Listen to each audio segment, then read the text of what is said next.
Hello, everybody. This is a re-upload of Chapter 5 of Unit 5. Chapter 5 of Unit 5. Um, yeah, and I am going to do a re-upload of this video just because I switched the order of things a little bit, and I think I worked on the clarity of this particular chapter just a little bit. So, upcoming ahead is our discussion of the Industrial Revolution. Last chapter, I'm still pretty happy with that chapter, so I'm going to keep that up there.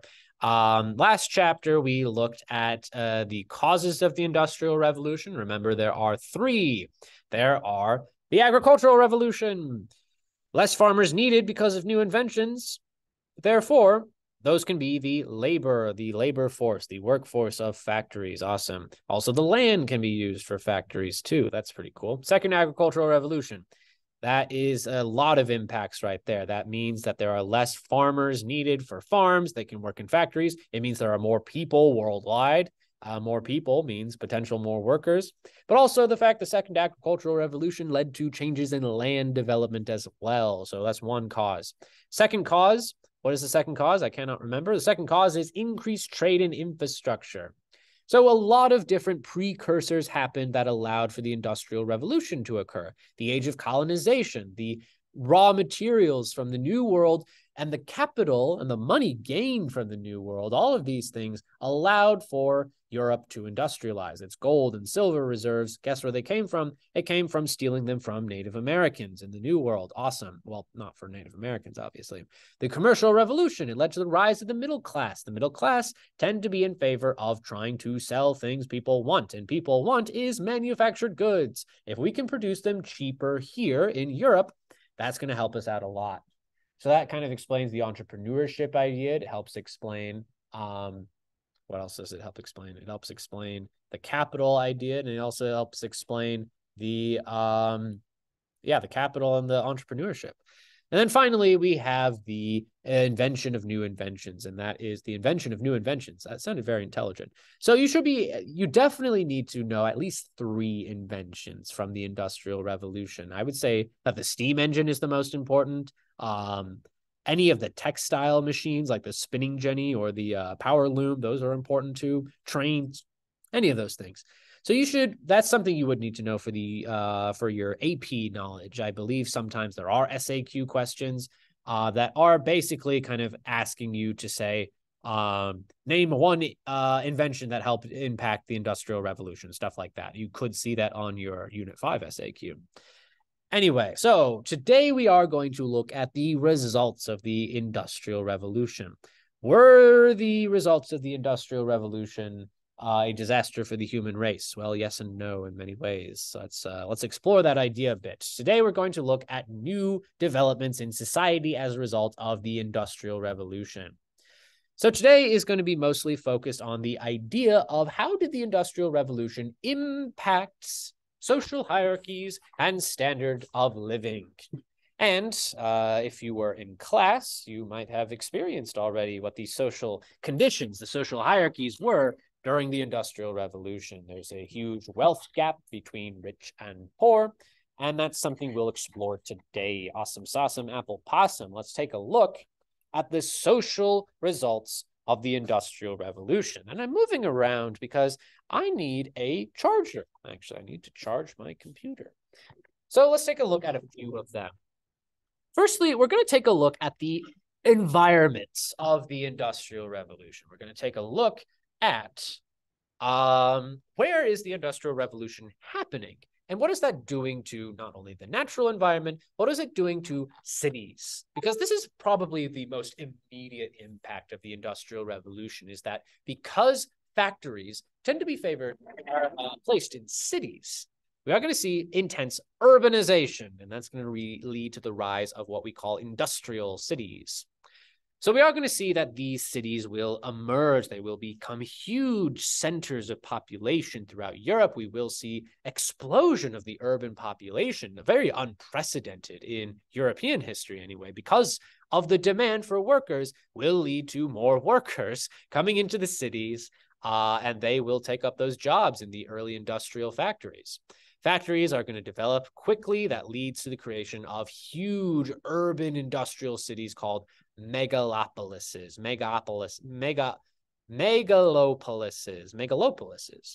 And megalopolises essentially are really big industrialized cities. So we are going to see the emergence of cities that will reach above 1 million people. And that's going to be a big thing in European history because this is the first time that's happening. Wowee, we have this intense urbanization caused by the economic pull of jobs in factories. So intense urbanization, populations reaching 1 million in some places. But we also do see that immigration will help influence the creation of these urban centers, especially in places like the United States. In Human Geo, I hope to God you talked about things like push and pull factors of migration. Push factors, as we all know, those are reasons why somebody leaves. Pull factors, why they come to a place. And a big reason why people come to places is economic opportunity. The economic opportunity here is work in factories. So immigration is going to be something that we generally will see during the Industrial Revolution. There's a whole lesson objective about immigration in Unit 6 that I'm going to kind of rework a little bit because I think I talked too much about science and stuff. That's my fault. So we are going to look at immigration more in the future, but it's another explanation for why urbanization is happening. Another big explanation for why urbanization and immigration is happening is that people are moving around because of various push factors. There's poverty in places that aren't industrialized. There's poverty in places that are industrialized, but simply don't have any jobs left. There's also going to be intense famines. For example, you have the Irish potato famine. This is like time number 2 that I mentioned the Irish in this class. Well, in terms of actual content that you would need to know. There's the Hungry 40s, meaning the Irish potato famine. Guess what? We're hungry. There's no food because Great Britain made us a monocrop culture. So we have to move to someplace that can provide for us, including cities in North and South America. Irish people do make their way into South America as well, into Brazil and Argentina. However, even though industry is going to allow for higher employment rates, that does lead to a negative impact insofar as there will be intense urban pollution. We will see a lot of pollution. Literally, there's so much smoke in these factories that's blocking out the gosh dang sun. The sun is blocked out, people, in these early Industrial Revolution factories. And that's going to actually cause a lot of terrible living conditions, at least for people who live right next to the factories. There's pollution, not only of the sky, but of the rivers themselves. A lot of these early cities are built along rivers, and literally the river that London is built on, the Thames, becomes so polluted that it's only very recently that it's been able to sustain life. That's how awful pollution is during the Industrial Revolution. And that leads to a lot of diseases. We have diseases like rickets, which is caused by the lack of vitamin D, the lack of sunshine. We have cholera, which is a result of pollution from bad water sources, from sewage, literally just going into the rivers across places like London. But we do see that kind of all of this problem of pollution and poverty that will lead to changes in urban planning. We will see kind of ideas of incorporating railroad technology. Streetcars are a big thing back in the Industrial Revolution. Unfortunately, they're not anymore because of the invention of the worst thing ever, the automobile. There's sewage, public sewage that's eventually made thanks to work of reformers that will try and reduce the amount of disease that's going on by cleaning up all the water sources. Naturally, the Industrial Revolution is going to be bad for the environment, as you might already know. We certainly see the impact on urban environments, literally the intense pollution. That's going to be something that also impacts environmental, rural societies, I should say. We are going to see that the environment is going to be increasingly seen as something that can be exploited for industrial good. That's going to ramp it up to 11 across the world. The destruction of natural environments occurs because of the Industrial Revolution. And mostly this is because there is a demand for raw materials to use to make manufactured products. Initially, we see this cutting down of forests to fuel the first industrial revolution, the stripping of the earth to find coal. In the first industrial revolution and the second industrial revolution, modern recent history, there's a big coal strike, or a big strike in potential coal fields in Germany right now. So we are going to see that kind of this system of demand for raw materials, this demand for manufactured products, will lead to intense pollution that negatively impacts the environment. It causes a sort of what some scientists call a greenhouse effect. So that's just something. Actually, that idea of a greenhouse effect can be traced back to the 19th century. Some scientists do conclude that the emission of so much carbon into the atmosphere could lead to a greenhouse effect. And, of course, there's debate about that, but I'm right. All right. So environmentally, in terms of urban society, we have the creation of industrial cities that have a lot of problems. We have environmental concerns in rural societies, the exploitation, deforestation, strip mining, all these terrible things causing horrible results to the natural environment. But the Industrial Revolution also has an impact on society as well. And a big way that we are seeing an impact on society is a change-up in class hierarchies. Before the age of revolutions, there was really three. There was the nobility, the middle class, and down below, everybody else, the peasants, the workers. However, we are going to see that as a result of these political revolutions, but also as a result of the middle class making absolute bank, we're going to see a reorganization of the class structure of industrialized societies. And this class structure is going to be based solely on wealth, not on things like the nobility, not like things like the aristocracy.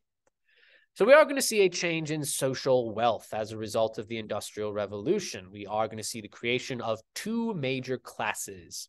The new classes of the Industrial Revolution are, to use Marxist terms, the bourgeoisie.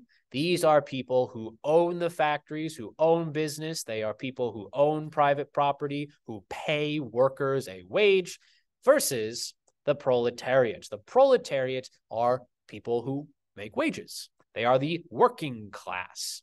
So the new class system is as follows. You've got the bourgeoisie and the working class, the proletariat. The nobility are still around technically, but while they will have some political voice and while they have some social voice, economically, they're irrelevant, basically. I mean, everyone's moving to cities. Why would we stay on these elites' farms and plantations, or not plantations, but on their estates? Why would we stay on their landed property? So we do see a new class division, working class versus the bourgeoisie. In general, the Industrial Revolution will lead to an increase in living standards. And I know the game you played kind of contradicted that. But in general, at least compared to earlier periods in world history, standards of living will go up. And that's mostly because workers have wages. Workers have wages to buy things, including more varied nutrition, more varied food source. So it's not just a meal of grain, of bread, but you can buy beef.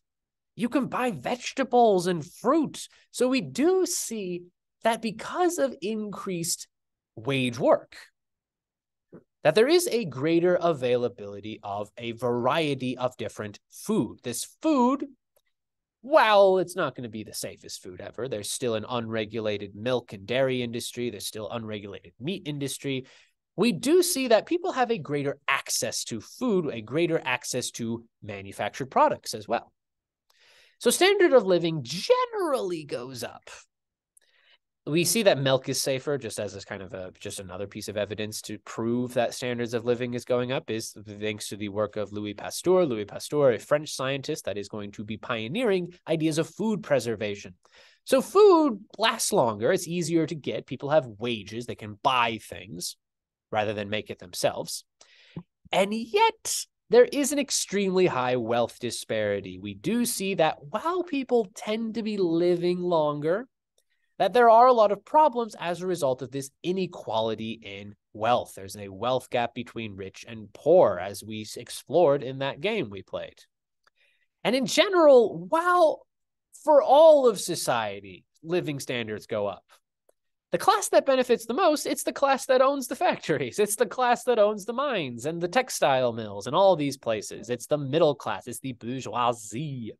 So really the new social class, just to clarify that a little bit, it is going to be kind of more of our modern day understanding of the middle class. So we have the extremely wealthy, like guys like modern day Elon Musk, so guys like Rockefeller, Carnegie, these guys, the billionaires on Wall Street, they're going to be like the richest people in charge of society. Then there's the middle class. These are like management people. These are like white collar labor, so lawyers and to a degree teachers too. I'm technically a white collar employee, I suppose. So we have kind of this middle class, this upper elite, these very wealthy people that are going to tend to benefit from the Industrial Revolution.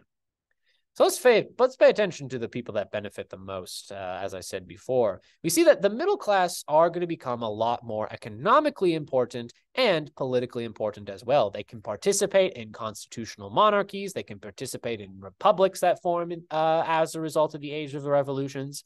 So the middle class will benefit politically as a result of the Age of Revolutions. They also tend to benefit economically because of the Industrial Revolution. The Industrial Revolution created new fields of employment.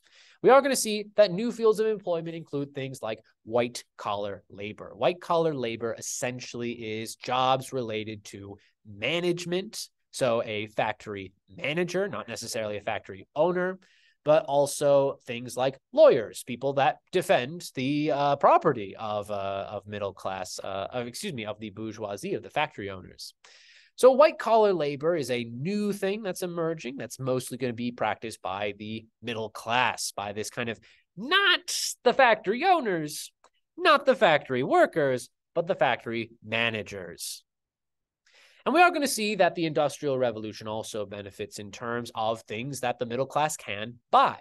So the middle class is making money thanks to being things like white-collar workers. They are increasing their wealth. There's also an availability of products they can buy. That's going to lead to the development of leisure culture. Middle-class people tend to benefit during the Industrial Revolution because they can buy consumer products. They can buy things like bikes.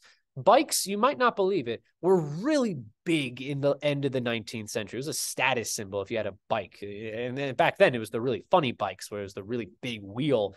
Where did they get the rubber? They got it from, exploiting African people. But we'll talk about that later. All right. So advertisements become a thing. Vacations become a thing for middle-class people. Department stores become a thing. But we also see that among middle-class society, new ideas of gender are going to become more codified, more explicitly practiced. We saw that generally, by the early modern period, the idea of the nuclear family was emerging. And that idea of the nuclear family is going to take off during the Industrial Revolution. White-collar laborers, white-collar workers are going to make enough money that their wives and children don't need to go and work in factories. So we are going to see kind of this idea emerge among middle-class society that the ideal family is one in which women stay at home. The idea is that the man is the breadwinner, that the husband brings home the proverbial bacon, brings home the money for the family. And at this point, only one person is needed for that. And it's going to develop new ideas of the family, new ideas of the expectations of women. And we see the development of something known as the cult of domesticity. The cult of domesticity is the idea of celebrating a woman's place in the home. Women are supposed to raise the children. They're supposed to cook. They're supposed to do things upkeeping the house. They're supposed to remain in the private sphere, not the public sphere. So the idea of separate spheres, the idea that there's a private sphere, women stay in the home, men go work in the public sphere. So we generally are going to see that among middle-class women, women are out of the public sphere. Women are going to be mostly just confined to the home. There's this ideal in the Victorian era, quote unquote, that's the idea of strict expectations for women, that this is going to be the standard of women. There are some women, mostly unmarried women, that have jobs, but they are white-collar jobs. They're things like perfume salesmen. They are very gender-toned jobs, nurses, secretaries, those sorts of things. Not exactly. There are really no, well, there are some female doctors, but mostly white-collar jobs will be reserved for men. Unmarried women can work if they're middle class, but a lot of them stop working after they get married. However, the fact that there is this increased ideal that women have to stay in the home is kind of at odds with the Enlightenment, right? Because the idea is women should not have a voice outside of the home. Women shouldn't vote. So we are going to see that kind of a reaction against this cult of domesticity is going to be the development of early feminist ideas, the idea that men and women should have the same political, economic, and social rights. That leads us actually back to Mary Wollstonecraft, that early feminist thinker who was influenced by the Enlightenment. She's a good evidence of that. But how does the middle class justify the fact that they own all the money? How do they justify that the system benefits them? How do they justify all that? Well, we're going to see the development of not only new economic theories, but also new economic institutions. This is kind of that idea of white-collar labor. Where are these middle-class people employed? Where are the bourgeoisie controlling?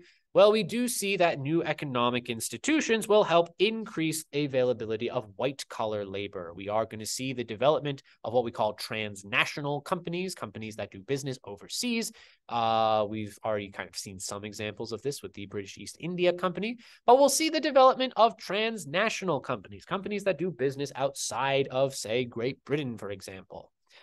So new economic institutions lead to new areas of white-collar employment, working in management, working in department stores, working in companies, in sales, for example.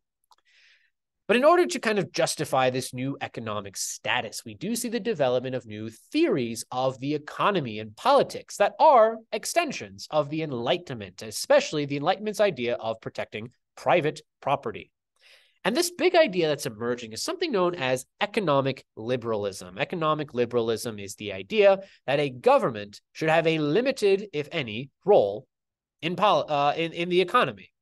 And it's influenced by the ideals of John Stuart Mill and Adam Smith. John Stuart Mill was after the Enlightenment, but he is inspired by it. He's inspired by the idea that government rules best if it rules the least. And government should have no intervention in the economy. You made that money, bourgeoisie member. You made all that money. You were wise. You made the right investments. You hired the right people. You cut the right wages. You should be able to keep all of that product. The government shouldn't intervene in what goes on in your factories, because if the government intervenes in your factories, well, that's a violation of your right to private property, brother. So we are going to see that this idea of limited government intervention is a big product of middle-class society, this idea of economic liberalism, the idea that government should have a limited presence in the economy, is related to the idea of laissez-faire. Laissez-faire, more like laissez-unfair if you're an industrial worker. Am I right, ladies and gentlemen and non-binary people?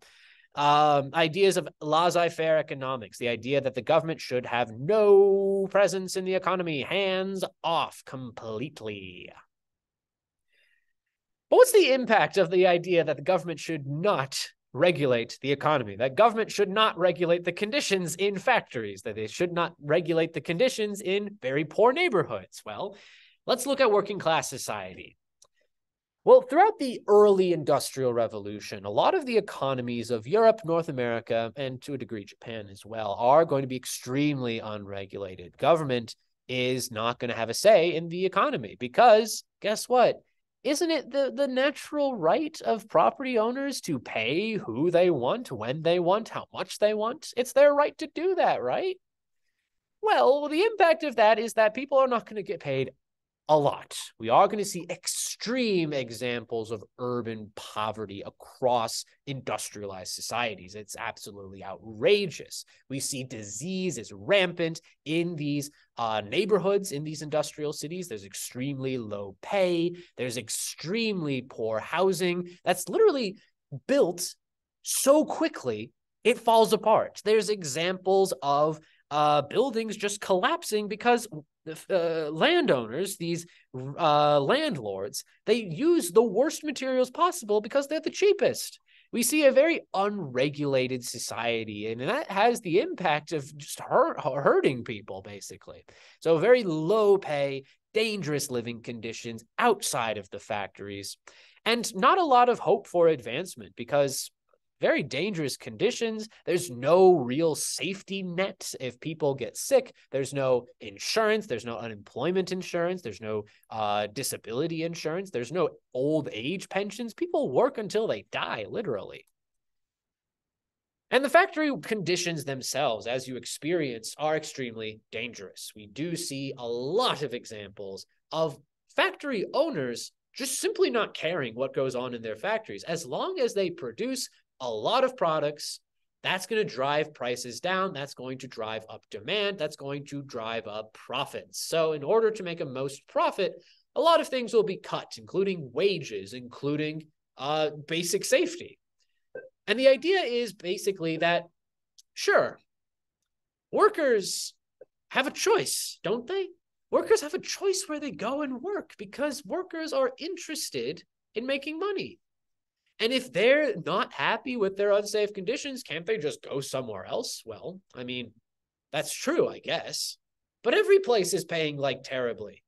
So workers are extremely replaceable. There is no kind of government supervision of what goes on in these factories. So basically, what goes on in the factories is left up to the whims and morals of the factory owner. It's a bad thing if the factory owner doesn't have any morals. Dangerous working conditions, long hours. People are working up to 18 hours a day, sunrise to sunset, even longer in wintertime, even longer when the light bulb is invented. Extremely dangerous conditions. In coal mines, people are breathing in all the dust. They're breathing in the chemicals. So we are going to see very dangerous conditions, low life expectancies for the most impoverished people of society. And we do see a lot of workplace disasters going on. Just one example is going to be the Triangle Shirtwaist Factory. You might have gotten this card when you worked in the textile mills. And essentially, this was a terrible fire that took place on the 9th story of a building in which, in order to make sure that people weren't cutting work, the factory owners locked the doors from the inside. They locked the doors, and there was no way for factory workers to get out of the Triangle Shirtwaist Factory. And most of these workers were women, people that had really no legal rights, that couldn't sue for anything. They were children too. And one day, a worker is on a smoke break. She throws her cigarette into a trash can, and literally the whole building catches on fire. There is not even safety rails or fire escapes. So people have to plunge to their death. It's horrible, this Triangle Shirtwaist Factory fire that happens. And that's just one of billions of examples of terrible workplace conditions, sweatshop labor, basically.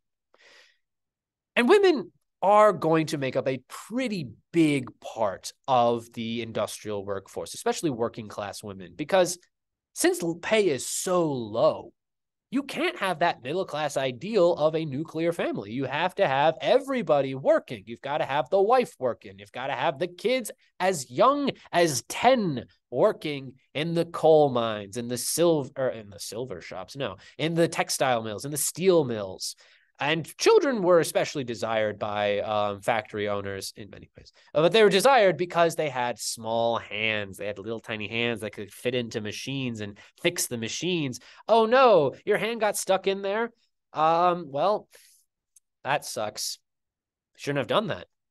Should have gotten a better job. Should have pulled yourself up from the bootstrap, little Billy, who's 10 years old. You shouldn't have got your hand cut in there. Maybe you should have got an education. But Mr. Anshosky, I'm so poor, I cannot receive an education since there are no state-funded education facilities at this point in world history. Well, that's not my fault. Anyway, I'm a sweatshop owner, apparently. Okay. One example of an industrialist that used working class women in his factories who actually explicitly wanted working class women is a American industrialist by the name of Francis Cabot Lowell, who is going to build early American factories using primarily working women. Working women were seen as being more virtuous than men, that they would not steal or anything like that. So there is going to be a kind of desire by some factory owners to employ women, since women were a largely unutilized workforce at that time. In terms of wage work, women were also basically not given any legal rights, so they couldn't sue if you had bad working conditions. We're going to see how this changes by World War I, but we'll get there. But I guess the whole point of me describing what life was like during the Industrial Revolution, the whole point of that game is that people are going to demand change. They don't like their working conditions. They want to make some fixes. So you should be able to kind of identify some effects of the Industrial Revolution and how do they impact different classes? Did they benefit one class over other classes? Maybe how did these classes develop their own cultures? All right, so let's look at calls for change on our next presentation, Unit 6. I'm pretty happy with Unit 6 presentation. I didn't change all that much, so that's still going to stay the same. But we're going to see some significant calls for change as a result of all these terrible working conditions. And one of these calls for change is the development of a new political/economic philosophy known as socialism. And you might have heard of socialism in the news. You might have heard it in other history classes, in your economics class maybe. But let's provide a historic definition. And this, of course, is not a value call on the merits of socialism. We will see the kind of downside of various socialist governments in the future. Yeah, but we'll talk about that later. Anyway, so socialism in general is a political/economic idea that believes that workers, the people in the factories, should own the factories, that there shouldn't be a boss who owns the factory. It should be split between all of the individual workers. Socialism is generally also going to be described as a system in which the government provides basic protections and social welfare programs for working class people. That government has a responsibility to provide insurance for healthcare. Government has a responsibility to provide unemployment insurance, or at least demand that employers make that a thing. That government should provide safety laws for children, for women. They should reform society to build more worker protection, social welfare, again, a big aspect of socialism. So basically, government should favor protection and prevent workers from being mistreated by their bosses. There should be a minimum wage, for example.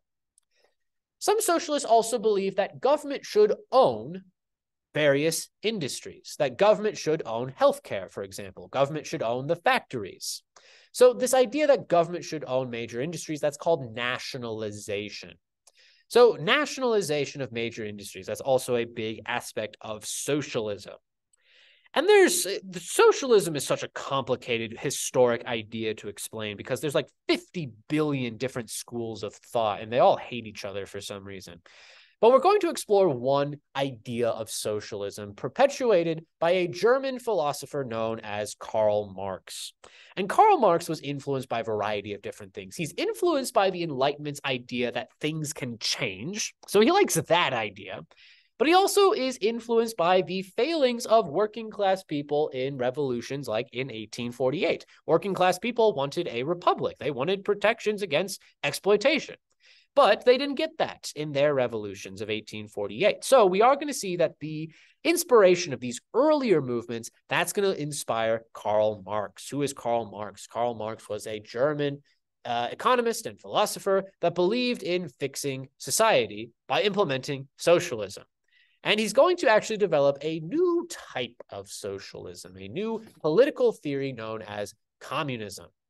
And communism, we'll talk about that in just a second, is going to be a major philosophical ideal of making a classless, stateless, so no government, society in which there is no private property, in which all property is held communally. The community shares that property.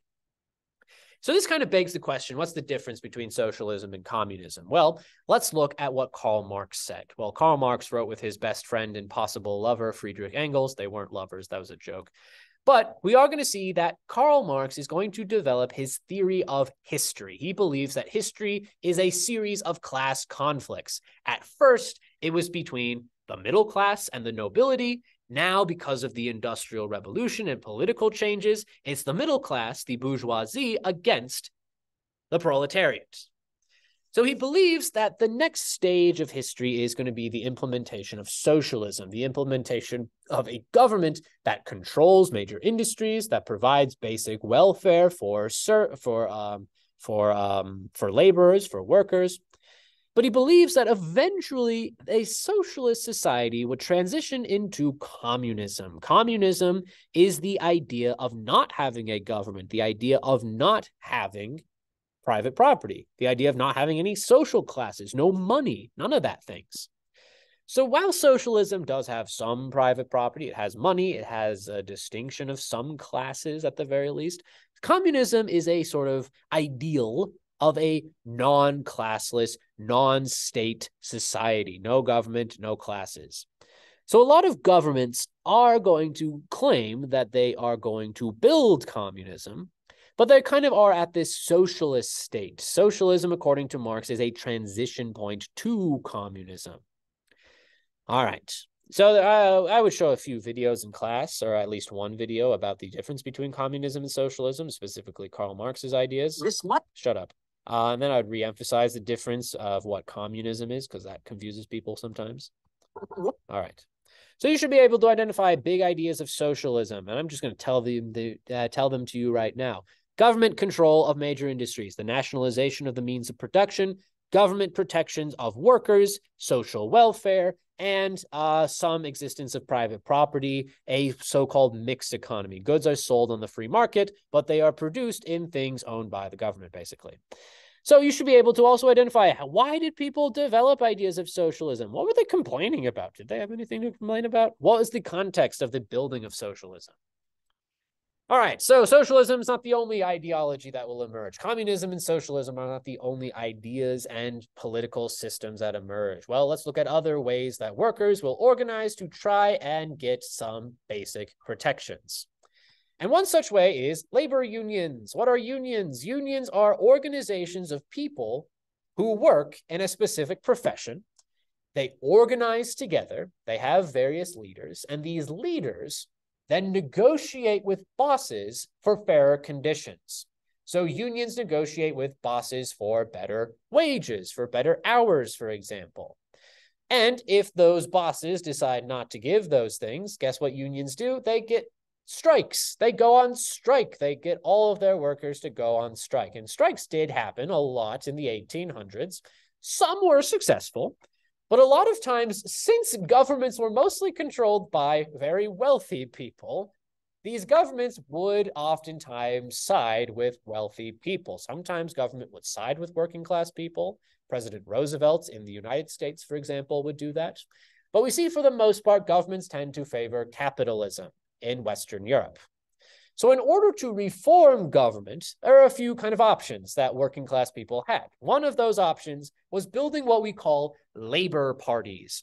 And labor parties are political parties. So things like political parties, you know what a political party is. These are organizations that will try to vote in those ideas of socialism. So labor parties are going to emerge, and they are going to find some electoral success. There's a Labour Party today in places like the United Kingdom, in modern day United Kingdom, although its exact beliefs are a little complicated because it's more of a, we'll learn about that later. Anyway, so the Labour parties will pop up across Europe, especially in new constitutional monarchies, to try and make government recognize that poor people have rights too. But another ideology that emerges is recognizing maybe capitalists and government are always allied with each other. Maybe the only way to end that control is by eliminating government, and that is anarchism. Anarchism is a political idea that will emerge to try and prevent worker exploitation by ending the relationship between government and big business. They want to abolish all unjust hierarchies. So not just economic class divisions, but also we see anarchists tend to support feminism. Anarchists tend to support racial equality. And yet anarchists also sometimes tend to get a violent reputation. For example, in the Haymarket Square riot in the United States, a peaceful protest turned violent when an anarchist possibly threw a bomb into the crowd and people died. Who was blamed? It was the industrial workers, not the anarchists. All right. And they eventually shot a U.S. president, too, a cool guy, or a guy named Leon Czolgosz. You'll learn about that more next year. Anyway, that's cool.